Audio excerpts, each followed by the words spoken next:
Problemet e shëndetit mendor çdo vit e më shumë janë evidente. Në rajonin verior, çdo vit i drejtohen specialistëve për ndihmë 4 deri në 5.000 persona. Në ditën botërore të shëndetit mendor, neuropsikiatri Gjon Preçi ka sjellë në mendje pasojat e emigrimit masiv, pasi sipas tij në banesa kanë mbetur të moshuar dhe të sëmur, gjë e cila rrit vështirësitë e kujdesit për këtë kontingjent. Problematikat janë gjithmonë prezente, problematikat të tilla si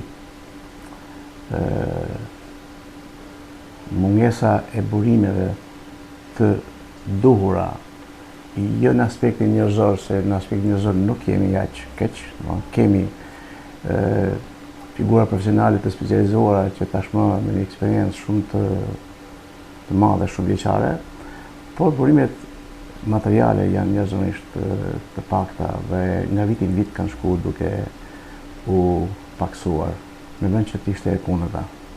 Dhe normalisht kjo ka shtu problematikat, ka shtu vështirësitë për këtë komunitet njerëzve që kanë nevojë. Natyrisht që siç përfolet edhe në media gjithanej, ku familja shqiptare është dobësuar në aspektin e pjesës aktive që ikën dhe këtu ngelen vetëm pjesën e nevojë, siç janë të moshuarit dhe të smurit. Kemi një masë të madhe familjash që përbëhet nga pleqt dhe nga smut mendor.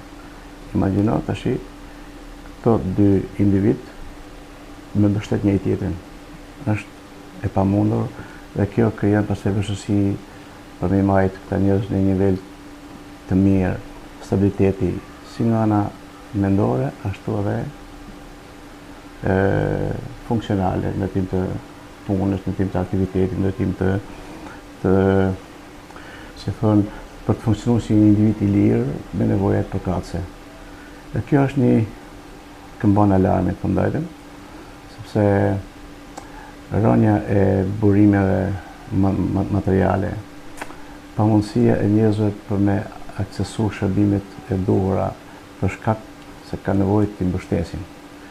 Të gjithë ngajnë alarmin shërbimet sociale, por është shumë vështirë që të mbulohen nevojat kudo që janë ta njerëz, sepse ne mbulojmë jo në qytetin, për qyteti ishte gjëja më e shumë, por për periferia është shumë e zbuluar.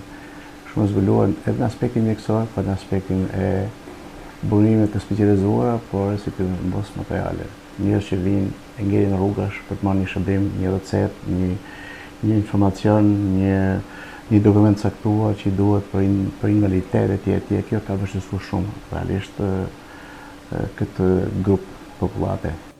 Preçi ka folur edhe për rastet e mostrajtimit të cilat në jo pak situata kanë përfunduar në tragjedi, ku zanafilla mbeten çrregullimet e shëndetit mendor. Çdo rast po su trajtu është burim dhune dhe burim edhe ngjarje të rënda. Ne çdo ditë ose shpesh kemi raste ku rastet e dhunës në familje denoncohen. I smuri dhunon në mënyrë sistematike familjare. Dhe kanë frikë të denoncojnë, se thonë na ashpësohet dhe silla e tij mund të bëhet e rrezikshme për ta. Dhe rastet të tilla që nuk denoncohen janë të shumta në mendimin tonë. Ekspertët vazhdimisht kanë kërkuar më shumë vëmendje nga ana e institucioneve për shtimin e kapaciteteve. Në rajonin verior, qendra e shëndetit mendor në Shkodër është e vetmja gjë e cila rrit vështirësitë e mbulimit me shërbime.